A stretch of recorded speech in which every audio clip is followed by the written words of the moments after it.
নরসিংদীর বেলাবোতে বিএনপির ৪৭তম প্রতিষ্ঠা বার্ষিকী উপলক্ষে কৃতী শিক্ষার্থীদের সংবর্ধনা এবং সম্মাননা প্রদান করা হয়েছে। অনুষ্ঠানে প্রধান অতিথির বক্তব্যে বিএনপির কেন্দ্রীয় নির্বাহী কমিটির সহ সম্পাদক আব্দুল কাদের ভূঁইয়া জুয়েল বলেন, বাংলাদেশের বিরুদ্ধে কোনো ষড়যন্ত্র ঠেকাতে সবাইকে সজাগ থাকতে হবে। বিস্তারিত থাকছে আলী হোসেনের প্রতিবেদনে। সোমবার বেলাবো পাইলট মডার্ন সরকারি মডেল হাইস্কুল মাঠে এই সংবর্ধনা অনুষ্ঠানের আয়োজন করে উপজেলা বিএনপি। এ সময় এসএসসি ও সমমান পরীক্ষায় জিপিএ 5 প্রাপ্ত 228 জন শিক্ষার্থীকে বিএনপির ভারপ্রাপ্ত চেয়ারম্যান তারেক রহমানের পক্ষ থেকে সম্মাননা স্মারক প্রদান করা হয়।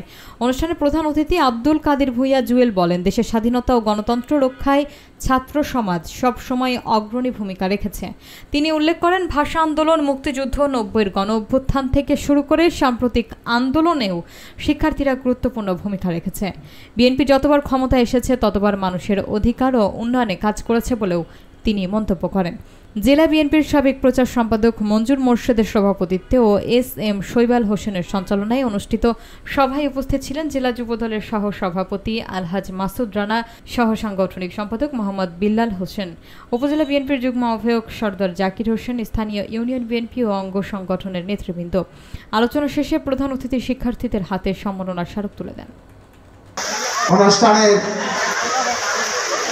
সম্মানিত প্রধান অতিথি, প্রত্যাশা করি আপনারা পড়াশোনার সংগঠনের নেতৃবৃন্দ, উপস্থিত সুধীবৃন্দ, আমার সামনে উপস্থিত কৃতি ছাত্রছাত্রীবৃন্দ, বিএনপির নির্বাহী কমিটির স্বেচ্ছাসেবক বিষয়ক আমাদের মাঝে আজকে যারা উপস্থিত হয়েছেন তারা একটা কথা স্বীকার করতে হবে। আজকে সবার আমার শ্রদ্ধ বড় ভাই সভাপতি জনাব মঞ্জুর মোর্শেদ আমাদের মাঝে উপস্থিত আছে। বেলাভরের জন্য এটা প্রথম এবং আমি মনে করব এই ধারাবাহিকতা ভবিষ্যতে অব্যাহত থাকবে। এসএসসি এবং সমমান পরীক্ষায় 228 জন ছাত্রছাত্রী এ প্লাস পেয়েছেন। তারপরও এই অশুভ শক্তি, কোন অদৃশ্য শক্তির পদচারণায় আবার বিএনপি দেশের সামনে। আমাদের গর্ব এই বেলাবো মনোনীত তার নরসিংদীর গর্ব। তবে তুমি শেষ, যদি তুমি রুখে দাঁড়াও তবে তুমি বাংলাদেশ।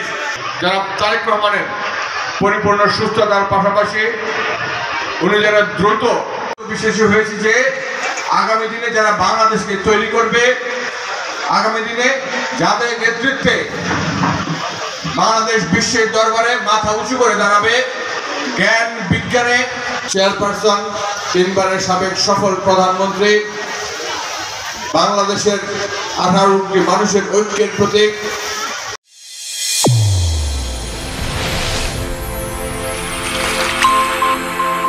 চ্যানেল A1 হৃদয়ের স্পন্দন।